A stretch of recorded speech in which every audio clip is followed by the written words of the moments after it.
Good evening, everyone. Sorry, I'm slightly late. We went out on our bikes today and did a bit of a ride, and we've only just literally managed to get out of the shower and get everything ready for our cook along tonight. I'm so happy that there's so many people coming to get involved tonight. I heard Conrad's going to get involved. Mum and Dad. Jay said he might. Abs said she might. So yeah, loads of people getting involved and joining in with our Friday night cook along. So hopefully we can build on this this amazing audience we've got already and keep up this great work. Much to our disappointment tonight, Lockdown Lash isn't happening because I've exhausted my alcohol supply of things that I can make. So we'll endeavour by next week to try and get some more stuff on our shelves. So we can do another little Lockdown Lash special for you, little cocktail. Maybe perhaps we should do a Pimm's next week or something. The ultimate Oxford Events Pimm's, as it were. Great. So before we get started, what I want to do is just take you through all the ingredients, show you the equipment I've got out ready to go, and then hopefully that gives you time to get your own bits and bobs ready. So what have we got here? For the burgers, we've got our mincemeat. Bacon. So I've gone for streaky bacon. That's bacon that's cut from the belly of the pig.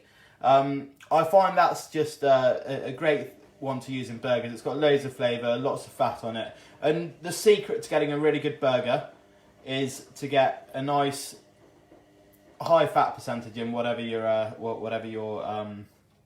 cooking. So lovely fatty mince, 20% fat. Lovely streaky bacon. And then we've got our burger buns. Unfortunately, I couldn't find brioche buns, but any bread roll will do for a burger. Really, a burger's all about the fillings, I'd say, and how great you can get the fillings tasting, and also keeping the burger nice and moist as well. We've got some sriracha sauce, some mayonnaise there to make the coleslaw with, along with the carrots and the cabbage, and then a bit of red onion for the slaw and a bit of red onion for the burger as well. So we've got a great selection of ingredients. Here we've got maple syrup. That's just to put into the bacon after we've fried it, just to sweeten it up. Because another thing I find works really well with a burger is to get a good bit of sweetness, a bit of vinegar in there, and just have all sorts of flavours going around on your palate in it. There's all sorts you can put on a burger. You can put goat's cheese on, you can put red onions on it, caramelised red onions. You can put blue cheese and mushroom on a burger. There's all sorts of different things you can do. You could even top it with langoustines if you're feeling incredibly fancy and posh. Equipment-wise, we've got a couple of mixing bowls, one to make our slaw in, one to make our burgers in. So 2 mixing bowls, a baking tray, a piece of tin foil, and then knives-wise, I've just got my standard chef's knife, and I've got a serrated knife for cutting the bread with, and then of course a spatula to flip the burgers with in the pan. So if everyone's ready to go, let's get burger flipping ready and start things off. Is everyone there? Have we got a few people on? How many? Yeah, 10. Yeah, 10. Sweet. That's good. Right. So let's start off. To get things going, we're going to start by making the slaw. So what you need to do is get your red onion there, and we need 1 clove of garlic. The slaw. You'll see on the recipe it says 3 cloves of garlic. That's 1 for the slaw and the other 2 for the burgers. So what we're essentially doing is making a garlicky sriracha mayonnaise to make our slaw in, which just adds to the flavour of it hugely, making it a lot more interesting than your average coleslaw, as it were. We've got a couple of carrots to go in there, 1/8 of cabbage. So I'm literally just going to chop this cabbage off.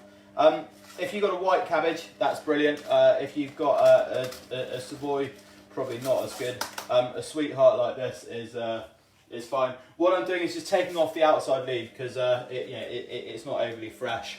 I'm just going to get rid of it. So outside leaves off.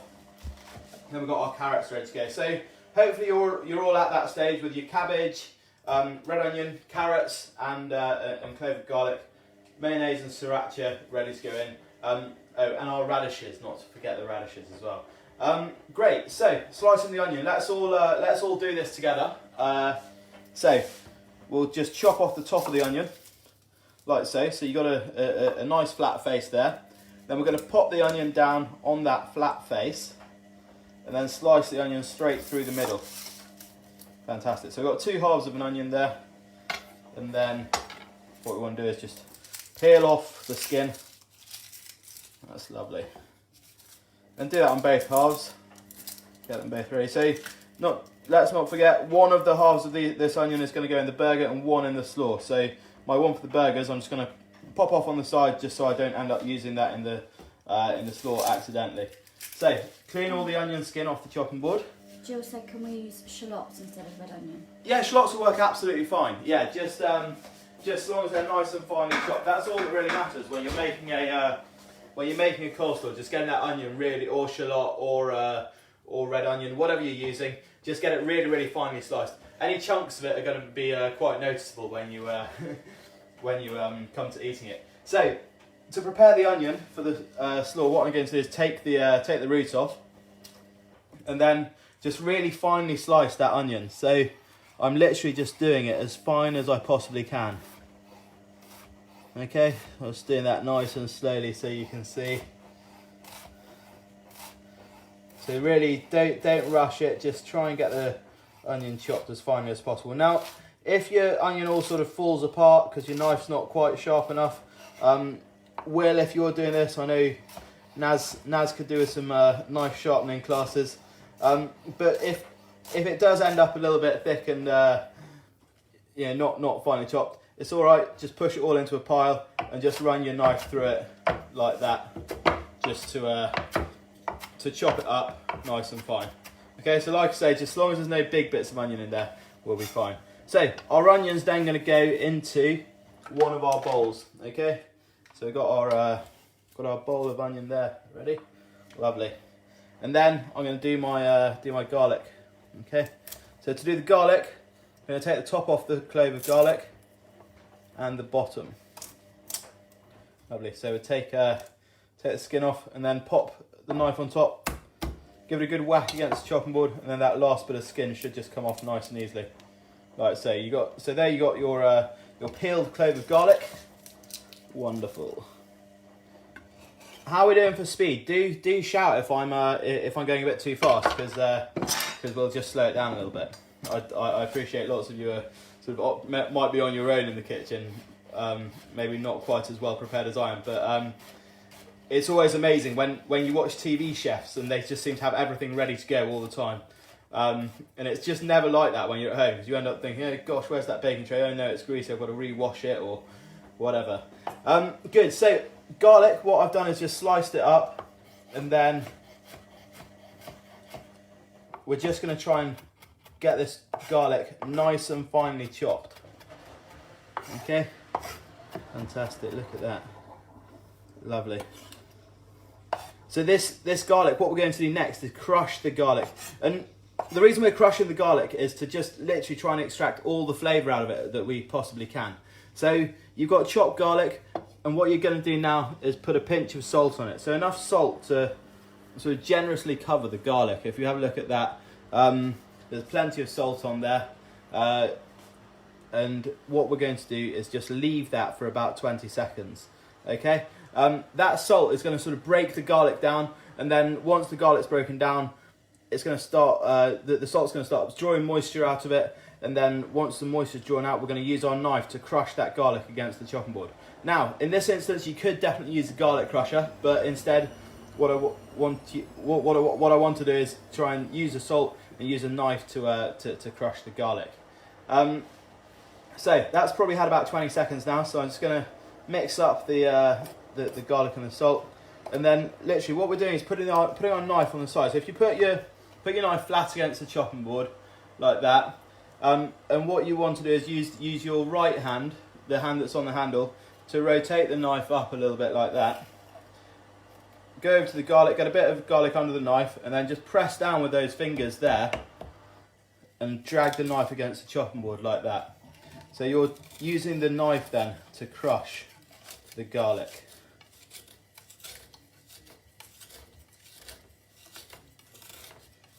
And now there's a bit of a knack to it, and I appreciate you might not pick this up straight away, but It's a great technique, and it also prevents you having to use a garlic crusher in the future, which obviously, you know, if you're using loads of different utensils, it means more washing up, which is never fun.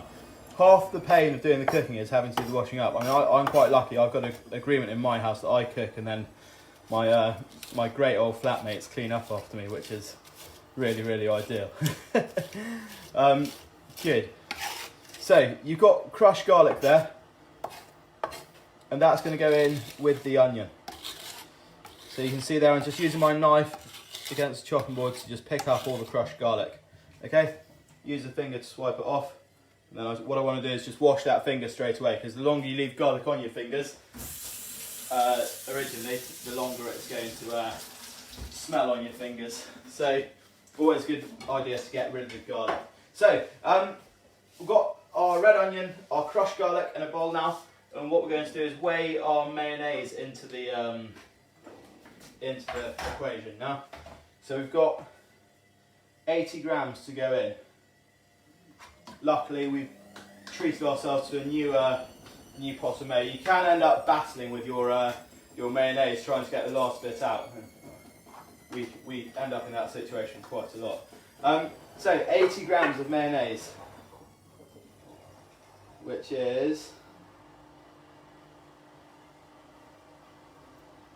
come on, 75, 79, 80. There we go. So 80 grams of mayonnaise into the bowl, and 1 tablespoon of sriracha sauce. Now, if you're not overly fond of spice, don't worry about the sriracha. You don't have to put it in. If you haven't got sriracha and you still want a bit of spice in your coleslaw, a bit of sweet chili sauce goes just as well. But sriracha's just got this amazing flavour.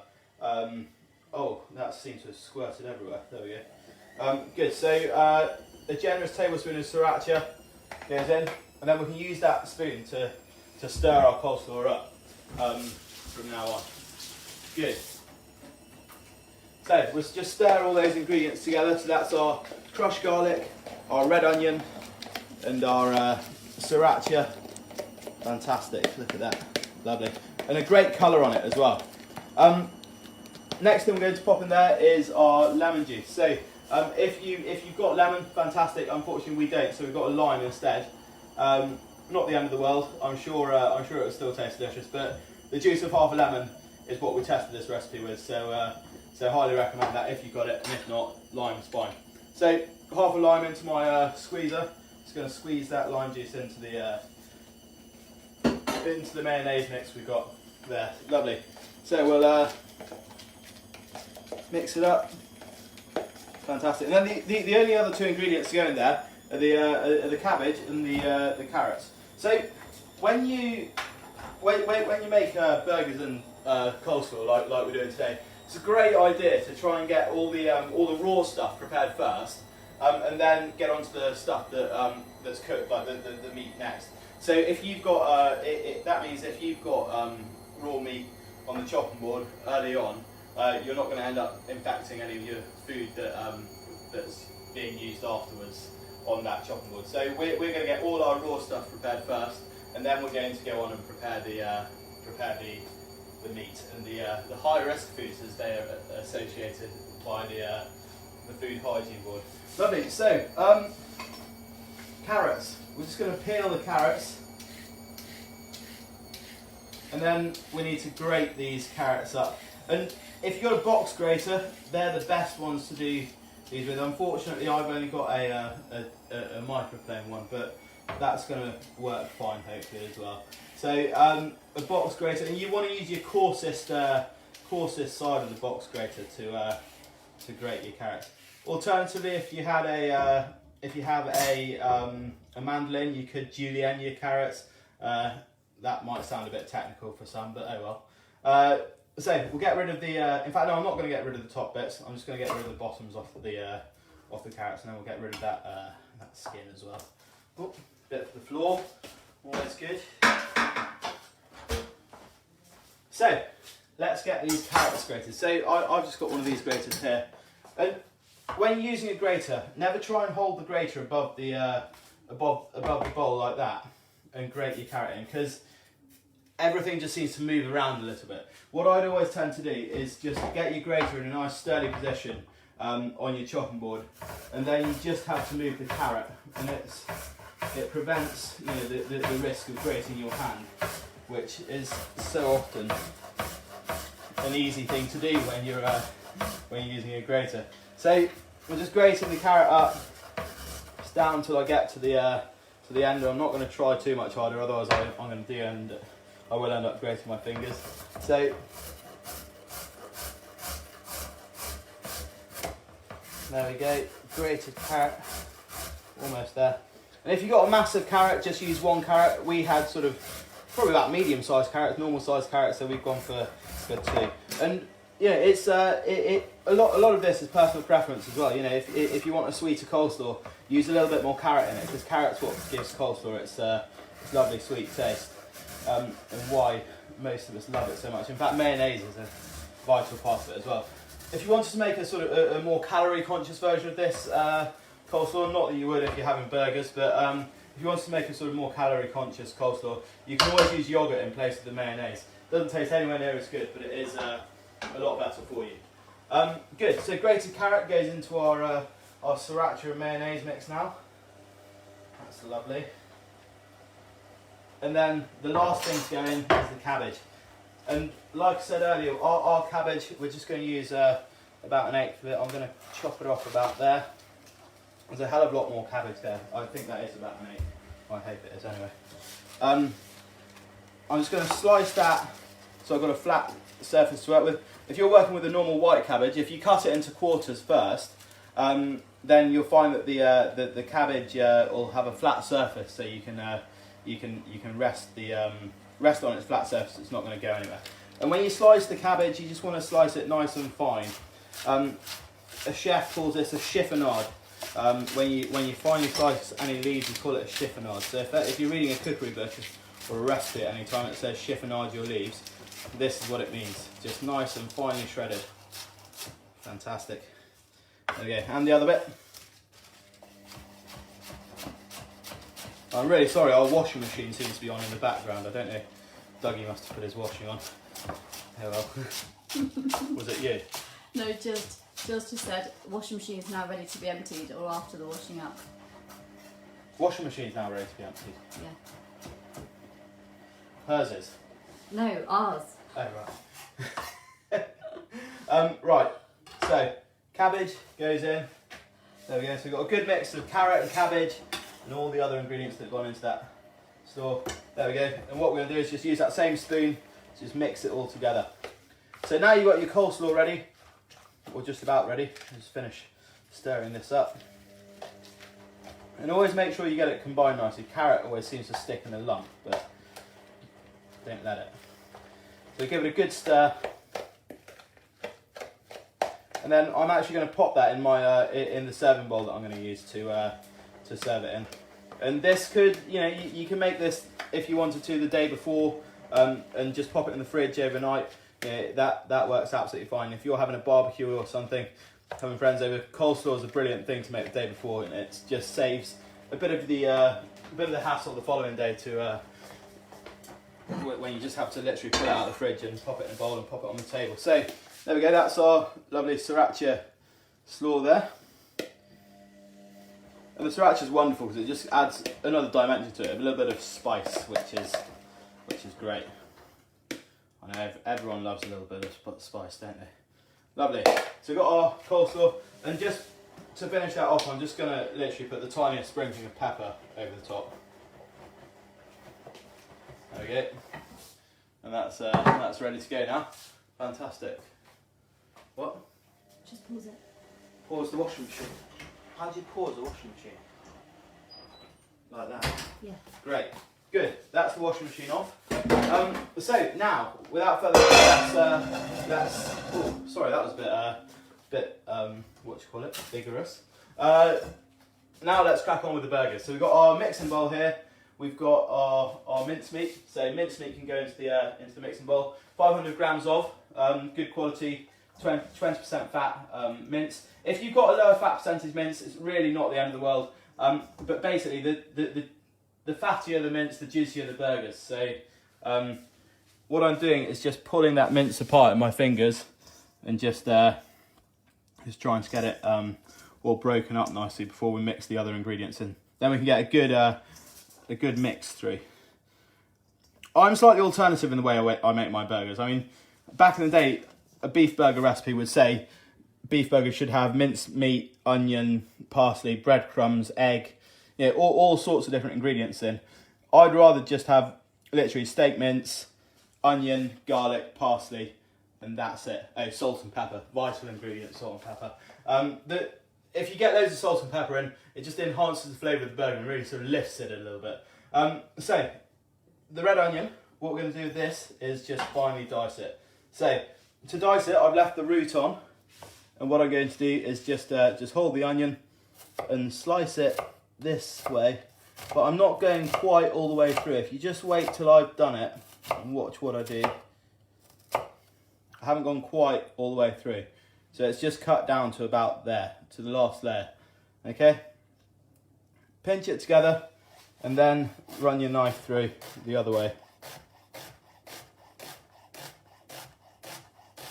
to get you a lovely finely diced red onion.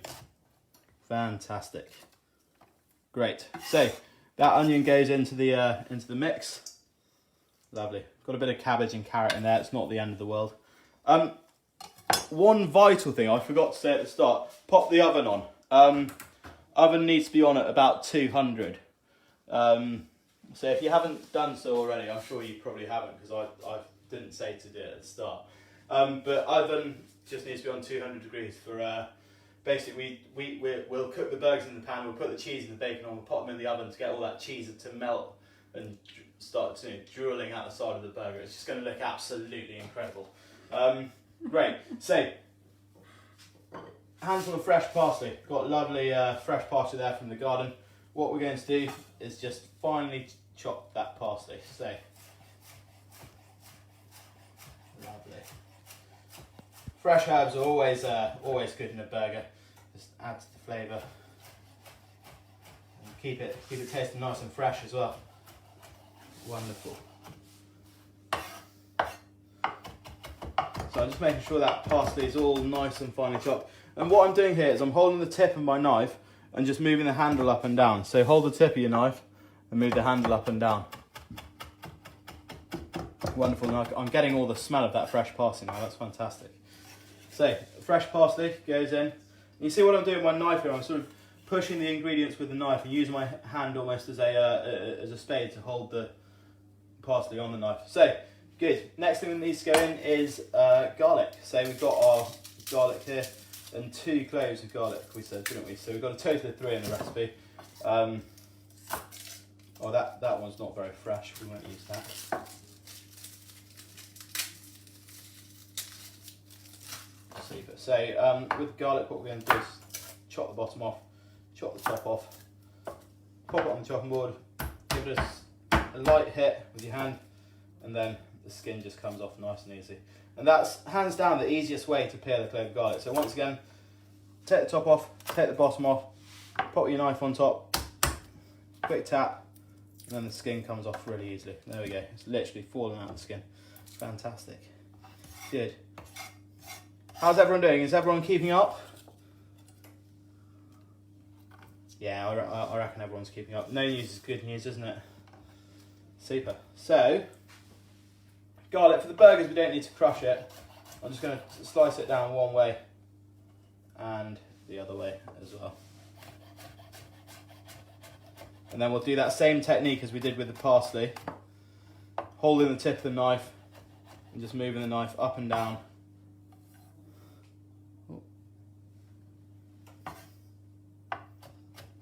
Up and down, there we go. Lovely. And getting all this garlic nice and finely chopped. Super. So what we're aiming to do here is get our burgers ready. And we're not going to fry our burgers until the last minute. And then we're going to get our bacon cooked. And then we're going to get our rolls sliced open. Pop the tomato and the lettuce in the rolls. And then we'll fry the burgers last minute. And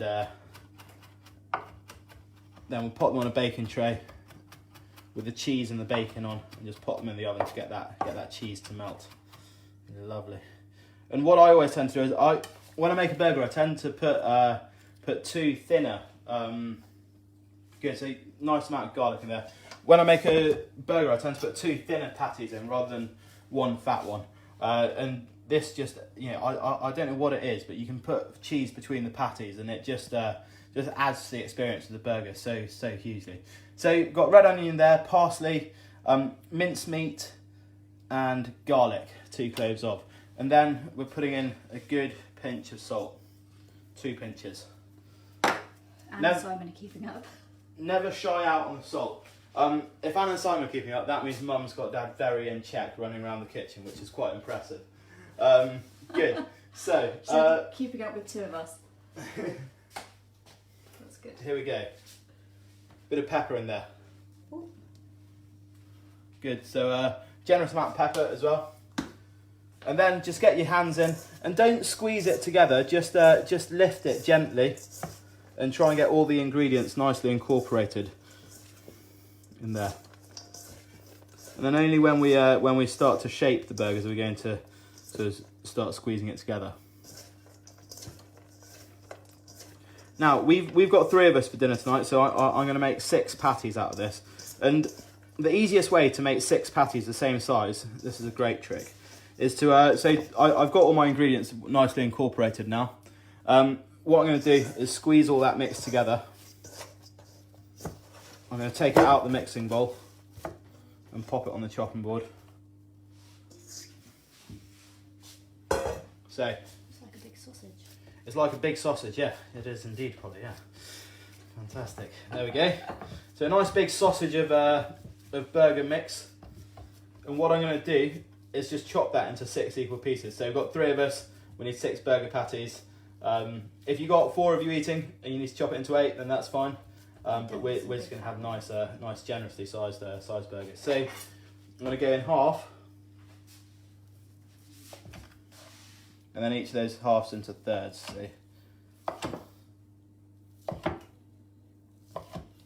Okay, so we've got 1, 2, 3, 4, 5, 6 bits of meat there ready. So what we're doing now is pushing that meat into a nice ball, okay?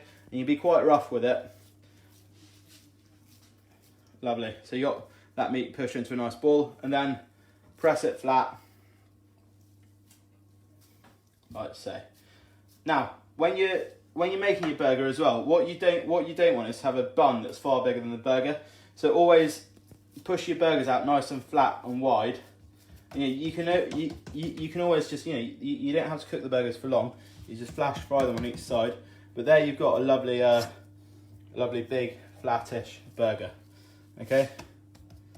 And just make sure it's not stuck to the chopping board. Otherwise, it's going to be a nightmare to get it off later on. Good. So next burger.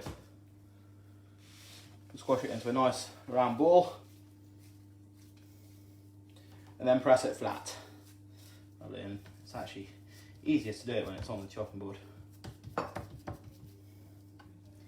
When people put flour in and egg in, and what does that do? Like, why don't you have to put that in? So I mean, lots of people put flour and egg in burgers because it helps bind the burgers. But at the end of the day, that's just to me that's just detracting from the lovely taste of the beef that the burger's supposed to be about. So I'd avoid putting flour and egg in your burgers at all costs. What I'd rather do is just have it literally mince and parsley, red onion, garlic, and it really doesn't need anything else. And you just make these lovely flat patties. But it's really important when you make them just to give that mince a good squash in your hands and make sure it's really well combined. Otherwise, they're going to fall apart in the pan, which is a bit of a nightmare. And the other thing is, when you make burgers like this, when you fry them, you've got to get a good amount of oil in the pan, and that just makes sure that the burgers don't stick when you start cooking them. So, can you do them on the barbecue? Yeah, you can do them on the barbecue. If you're doing it on the barbecue, I definitely suggest just making them a bit fatter. If you're going to do it on the barbecue, I'll just do an example with this one. If you're doing it on the barbecue, because you don't put oil on the barbecue. You don't put oil on the barbecue, yeah. You're not wrong there, Polly. If you're doing it on the barbecue, you want a little bit of thickness to it. See, that's probably about 1.5 centimetres thick there. But as we're doing the pan, we'll just My mum wants to put petrol on a barbecue and set a whole barn alight. It's a good thing to be able to admit to doing, isn't it? She'll hate that. Just Fantastic. It's good. She's got an element of fun about it, hasn't she, your mum? Great gal. It's not very funny when you set the barn alight. Right, so that's our 6 burgers there.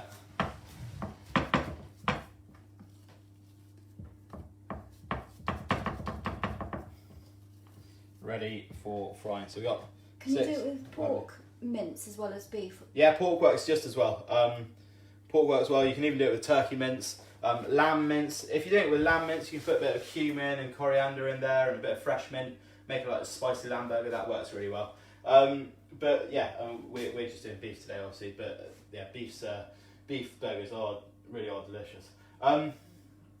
Now, I've forgotten to put the radishes in the coleslaw. That's one thing I've forgotten to do. And the other thing I've forgotten to do is prepare my other raw stuff before I did my meat. So, look, it's not the end of the world, but we'll get a clean chopping board out. We'll get our meat over and done with. Get that on our baking tray, and then we'll revisit the fresh stuff. So, before we start, we've got a baking tray there, and I always tend to pop a piece of foil on my baking tray, and then that means you don't have to wash it after you've used it. Why do I do that? Just because I'm particularly lazy. I'm not a massive fan of washing up. So there we go, foil on the baking tray, just like so. And if you haven't got any foil to hand, don't worry, it's literally not the end of the world at all. So what we're looking at doing next is frying our bacon. So what you need to do when you fry bacon, this is like a bacon masterclass. You'll be able to produce bacon sandwiches different to anyone else's once you learnt this method of frying bacon.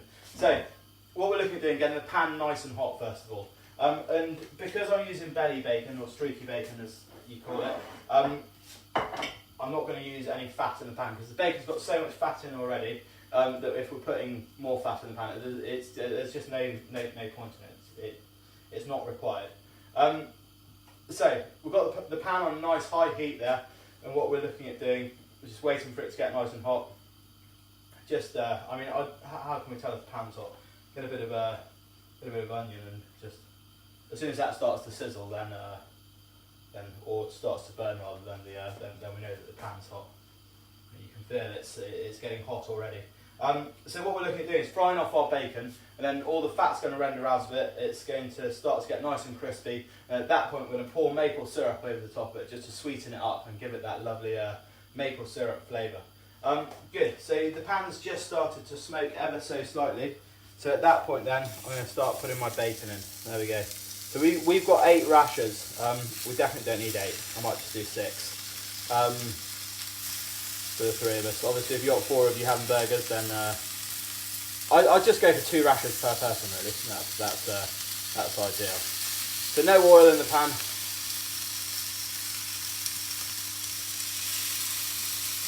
There we go. Bacon in, and we're just going to leave that to cook on one side. And another secret of bacon is don't try and move it around in the pan loads. Just pop it in and just leave it to sort of do its thing for a bit. Sometimes it starts to sort of curl up like that bit is there, but that's not the end of the world. I'm not gonna get flustered about that. Now I've got a spatula here ready to start, ready to flip my bacon. So what we'll do is we're just waiting for that to crisp up on one side. In the meantime, I've finished with meat for now, so we'll revisit the burgers later on. We'll give our worktop a quick wipe down, and then we'll get a nice clean chopping board out to cut the salad on for the burgers and cut the bread rolls as well. Wonderful. Dad and Jill want to know what cocktail is on the menu tonight, or is it beer? Well, I mean, yeah. What we're going to do? We said we might not do a cocktail tonight. It's going to turn that down a bit because it's starting to smoke. So we weren't going to do a cocktail tonight. I'm going to chase my burger down with a lovely cold Peroni, or maybe a Guinness. We'll see. But we could do an espresso martini. But what we'll do is we'll save that for another week when we've got something more fitting to serve espresso martini with. Just going to open the window because it's getting slightly smoky. Smoke alarm's going to go off. Sorry? smoke alarm might go The off. smoke alarm's probably going to go off, yeah. Oh, overly sensitive to the smoke alarm. Good. So, at this point, I can just see around the edges of the bacon, we've got a little bit, of brown starting to become, as you can see. So, we'll lift that bacon up and turn it over like so. Okay, so it's just lightly caramelised, slightly brown, which is just what we need. Oh. There we go, lovely.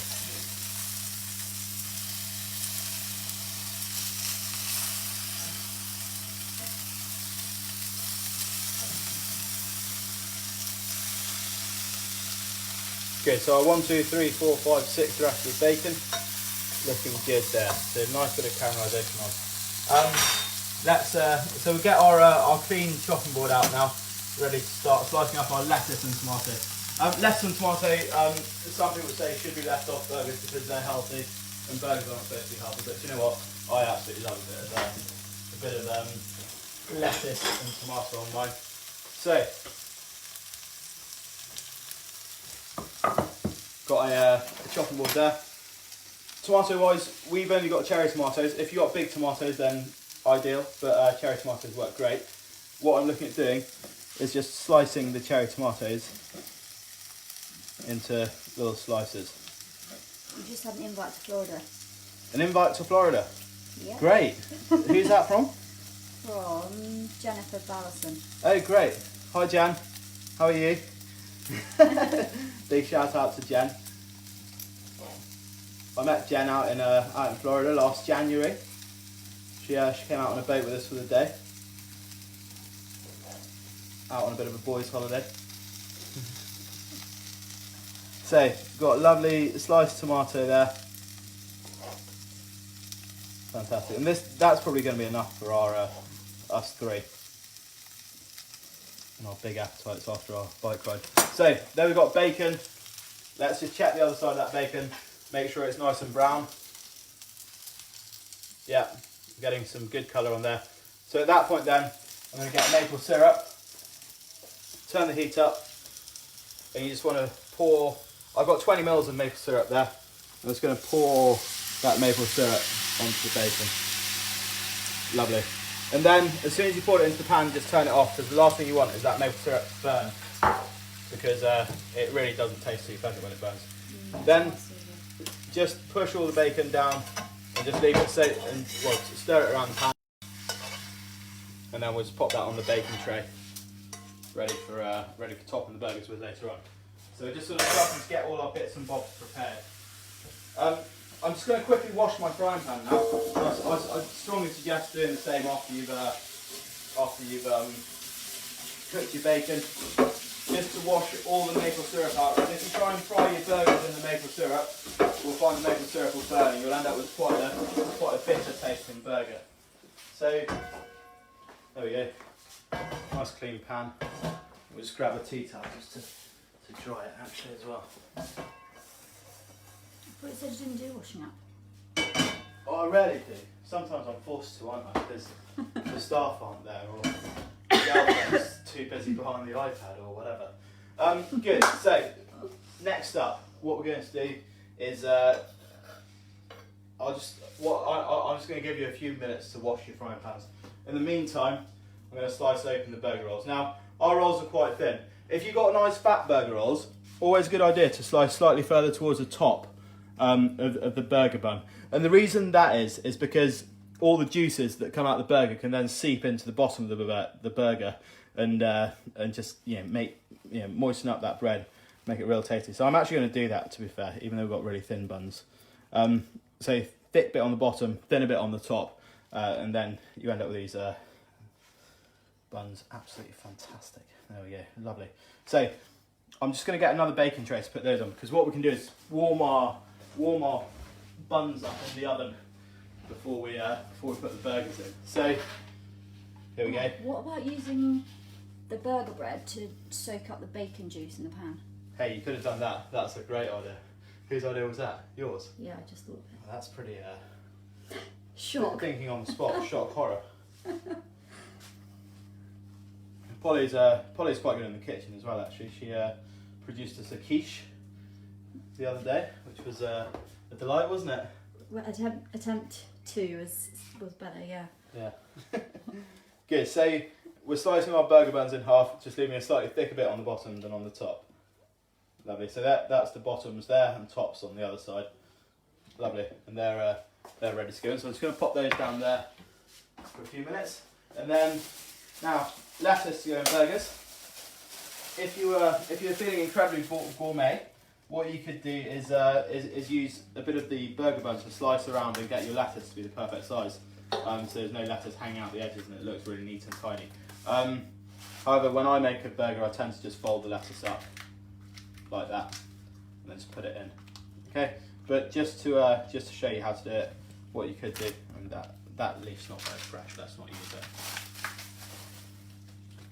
This one's feeling fresh. Good. That's nice and crunchy. What is that? An iceberg lettuce? This is an iceberg lettuce. Yeah. Icebergs are, they're brilliant for burgers. Ideal. So pop your bun down, and then just slice around the edge of the bun to get your perfect Instagram worthy McDonald's advertising picture style burger if you wanted to. But like I say, I'm more a fan of just scrunching the leaf up, folding it to somewhere around the size of the burger, and then popping it in. Okay, so let's get one more leaf. Always a nightmare to peel off. Come on. There we go. Lovely. And if you were in a rush here, you could just shred up the iceberg with a knife. That'll work absolutely fine. So put a few more bits on just in case we need them. Lovely. So we've got our tomatoes, the lettuce. We've got caramelised red onions, but they're going to go on with the cheese and the bacon. And that's it. And obviously these radish are still here, which I forgot to put in the coleslaw. So what I'm going to do, we've washed those, and what we want to do is just chop them into quarters. We can just sprinkle them over the top of the coleslaw. It might look quite nice actually, because the radish has got such a lovely colour. They're great to go into any salads that you're making, just because they lift the colour of it so much. There's not many other pink vegetables out there.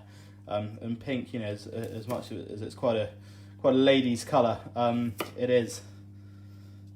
it does look great in all sorts of cooking. So I've just quartered my radishes. I know I've said 3 on the recipe earlier, but actually a few more is never going to harm the delicious vegetables. So we'll just sprinkle those over the top of the slaw. There we go. Lovely. So now we're going to crack on with frying the burgers. So we're going to turn our heat on, and once again, get your pan nice and hot. It's really, really important to have a hot pan when your burgers go in. If you put a burger into a cold pan, it's just going to stick there, and you'll find that it will stick to the bottom of the pan, and then when it comes to flipping the burger, it's going to be an absolute nightmare. Not recommended. And the burgers, we're just going to do 3 at a time. Don't try and cook too many burgers in the same pan. Number 1, it will cool your pan down, so you lose heat and they might stick. And number 2, it just means it's far easier for you to turn them. If you've got 6 burgers in the pan, you're trying to turn 1 individually, it's a nightmare. Not worth it. So, a bit of oil in the pan. There we go. Good pour. I'm just going to make sure that oil's all over the bottom of the pan, like so. Okay. So just to recap, we've got our burgers there. We're going to fry them off. We're going to put them on this tray with a layer of cheese and bacon on the top of each one, and then we're going to put those in the oven to melt the cheese, along with the bread to warm the bread roll up. Because another really annoying thing is when you have a burger and the bun's cold. It really tickles me. I'm a burger snob, yeah, but what I do genuinely think that I make a great burger.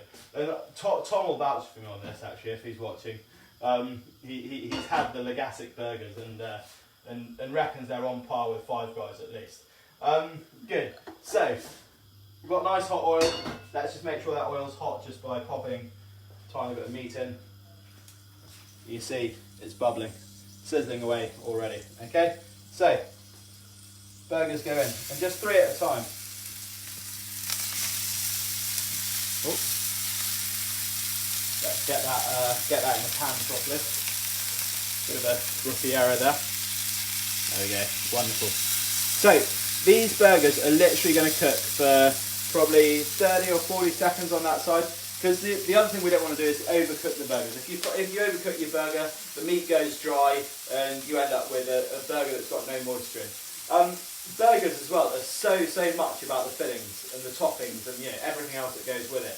If you just have a huge thick piece of meat in the pan with a tiny bit of cheese on top and a tiny bit of bacon, it just doesn't do you any favours at all. So, like I say, these burgers, as soon as they've had about 30 seconds, 40 seconds on that side, we're going to flip them over. And they're not going to look like they're sort of charred or anything like that, which is why we need to do it in such a hot pan, as well as obviously the reason to stop them from sticking. So I haven't put any more salt and pepper on there. I've generously seasoned the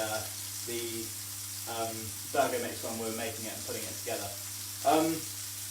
Good. So the oven should all be on 200 degrees now, ready to pop your stuff in. Mine's just come up to temperature, which is great. It's ready to go. Lovely. So at this point, I'm going to toss the burgers or flip them over, as it were. So I always use a really thin spatula. You can see that spatula is really fine on that edge, and it's not a really thick spatula, which is useful. If you're using a non-stick pan, just be careful with your metal spatula, or use a plastic one if you're more that way inclined. So spatula, and just quite confidently get it underneath. Move it side to side to make sure your burger is completely off the bottom of the pan, and then just confidently turn it over like so. Okay, so get the spatula under, side to side, turn it over. Spatula under, side to side, turn it over. Great. And they're looking absolutely cracking. They're looking like good old burgers. Great. So they're just going to fry on that side, literally for probably even less than the other side. And I'm going to say that they're literally going to be probably 10, 9, 8, 7, 6. 5, 4, 3, 2, 1. Because they are going to rest a little bit, and then they're going to go into the oven as well once they've got their toppings on. So we've got 3 burgers. Now, once you've got those out, just push any bits over to the side of the pan. You don't need to clean your pan, but just make sure you haven't got any bits of onion that are going to burn under the next batch. And without further ado, we're going to get our next 3 burgers in. So Mike is loving it. Mike's loving it. Fantastic. Yeah. Mike, are you cooking along, or are you just watching? So those burgers can now get cheese on the top, and what we've got here is just a blend of cheddar and mozzarella. So we grated up some mozzarella. We've bought the mozzarella in a block and a mixed cheddar in with it. And what I'm going to do is just put a generous sort of lump of mozzarella on the burger there. Fantastic. And then on top of the burger, we're going to put another burger, more cheese, and our maple fried bacon, which is just such a great addition to the burger. The other thing we're going to pop on is caramelized onion, and that's going to go straight on top of the bread. So caramelized red onion goes on, and that's on the bottom, that is.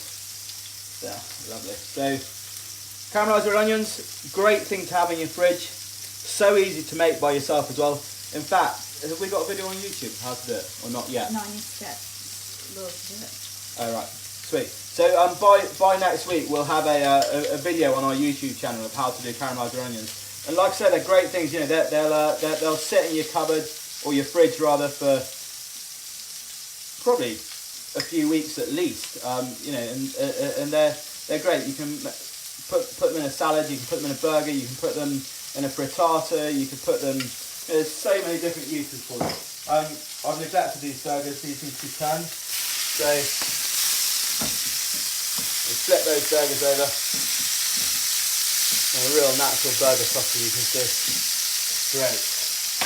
And now we're almost there. We're almost ready to go. So thinking, what else we need? We've got our cheese roast going. We're all good. So let's pop those burgers on top of the other. Just press them down lightly, and you can see how much juice there is in those burgers. And like I say, two thin patties with a bit of cheese in the middle will be so much better than one patty with that's just really thick.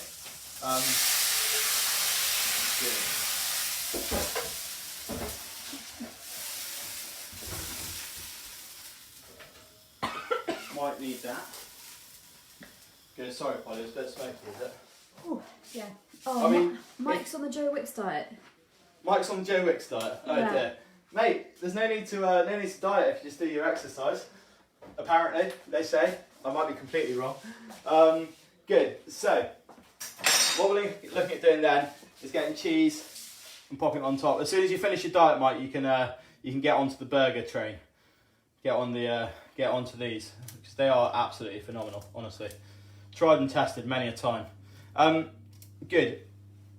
Loads of cheese. Need a bit more from the top of that one, so I'm just going to grab some off the tray that's fallen off already.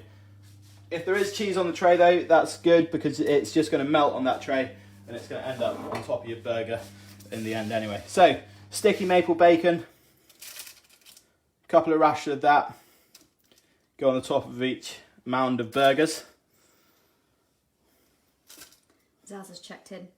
Zaz has checked in. Hey Zaz, great to see you here, honey.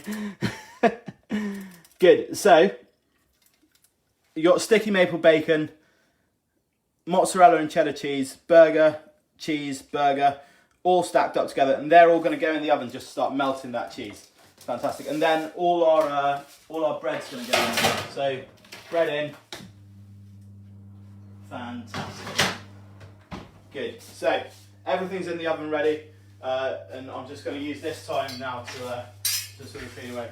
Now I suppose we have got a bit of time to spare now, haven't we? We've got everything ready to go. Lovely. How are we doing? Has anyone got any questions about their burger making so far, or questions for the chef in general that we can help you with? Do feel free to type away and fire anything over to us that you want to know.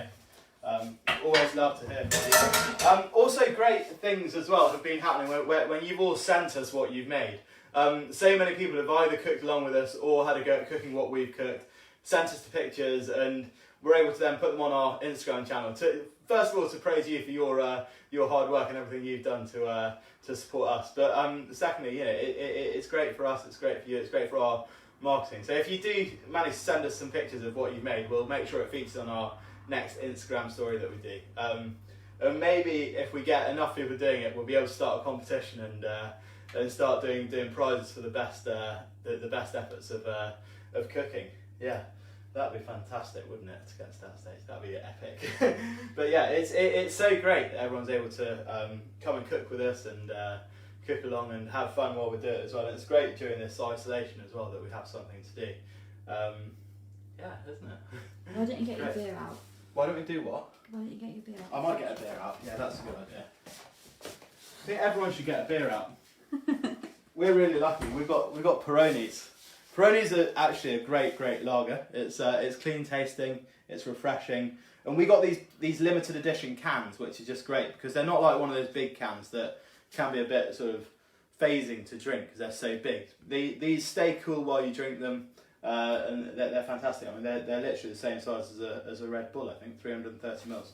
Actually, I think that's the same size as a bottle, but it comes in a can. There we go. Cheers How all. long is this? How long is it in the oven for? How long is it in the oven for? Very good question. We put it in the oven about 3 minutes ago. We're leaving it in for another 2 minutes, and then it's all going to be ready to assemble. One great thing to do with burgers, if you've got it. Great. If you don't worry. These skewers are brilliant to hold burgers together. Toothpicks work just as well if you've got big toothpicks, or even barbecue skewers. You can just snap them in half and they work well. Because then when you make the burger, you don't have to press it all together to make it hold. You can just stick a skewer through the top. You end up with this really high burger. Which is great. And whenever you're presenting food, height is key. You go to so many of these Michelin star restaurants and high-end gastropubs, and you'll find that they really layer the food up on the plate. because it makes it look great and it makes it look impressive. We've got a slate to put our burgers on tonight. What I'm going to do is just wipe the slate down. Just going to get the tea towel. Siege, what if you had to recommend a red wine? If I had to recommend a red wine to go with a burger, so burgers obviously they're quite fatty, so you want a fairly bold wine that's going to cut through the fats of the burger you're eating. Something like a Malbec would be delicious. Something like a good South African Cabernet Sauvignon would be delicious. It really depends on your choice. Likewise, a Spanish Tempranillo would be equally as good. But I'd say burgers are fairly versatile in what sort of wine you can serve with them. Obviously, if you're on the mountain having a burger, you probably have a glass of rosé to accompany it. But but I'd say if you were going to drink it with red wine, a Malbec, a Cabernet Sauvignon, or a Tempranillo from Spain would be ideal, just because they've got bolder, more complex flavours on the palate. Beer, however, does accompany a burger really, really well. What's your favourite gin? My favourite gin? I really like Roku gin. Roku gin's a great gin. It's from Japan, and you can put sort of lemongrass and ginger in it, and it really sort of it ends up being a sort of really aromatic Asian style sort of gin and tonic, which is really it's incredible. Right, so everything's had 5 minutes in the oven. So we've had the burgers have had 5 minutes in there, and you see all the cheese is melted.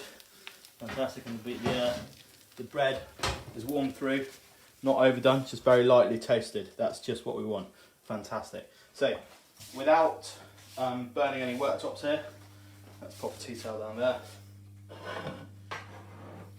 What I'm going to do is first of all put my burger on, because what you don't want to do is put the lettuce on, because then nothing can fall through the lettuce.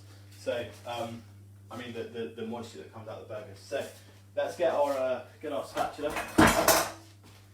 get that underneath the burger, and take that over to the bread. Lovely. You can see those burgers are just about the size of the roll. Bit of cheese hanging off here.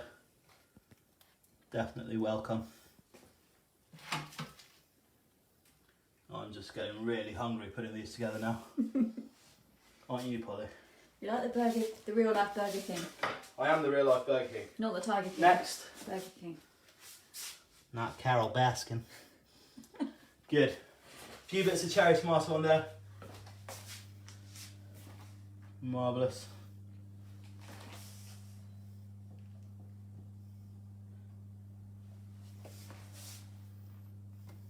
Oh, man down. Lovely. So we've got tomato on, and then our lettuce. So not too much lettuce because it's healthy.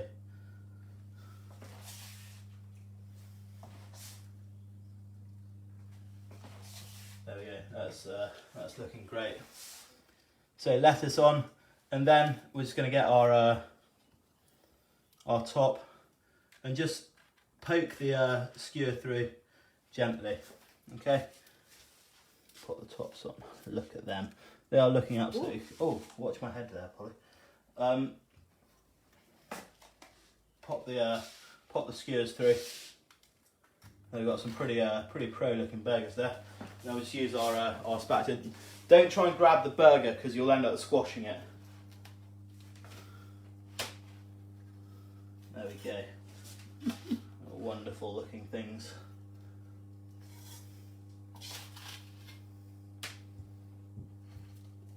There we go. And I think I can just hear Dougie's footsteps coming downstairs, so he knows the burgers are ready. Good. So there, ladies and gentlemen, we've got our absolutely delicious homemade gourmet burgers, and we cannot wait to get our choppers around them. Thank you very much for tuning in once again. It's really, really great to see you all here. If you haven't done already, do give us a like on the Facebook page. And all our recipes we will get on our website, which we're just starting to develop, which is really, really exciting. Whole new website coming through, and it'll have links to all these videos, links to the caramelized onions, links to all the basic skills things we do on YouTube. Literally a huge portfolio of videos and things that you can get involved with at home. and enjoy. So that hopefully will be up and ready. How long, Polly? Ooh, a couple of weeks. Couple of weeks time, we'll have an absolutely lovely Swish new website, which actually also while you're here, we're going to start selling granola on it as well. So you'll be able to buy it online through our website. And it's a lovely gluten-free, low glycemic index, high fibre, high protein muesli. Comes at a cost. Wait for it because it might come down. Yeah, you'll be able to buy that online as well. Great. Thank you very much for watching, and I'll see you all soon and speak to you all soon. Take care. Lots of love. Bye bye.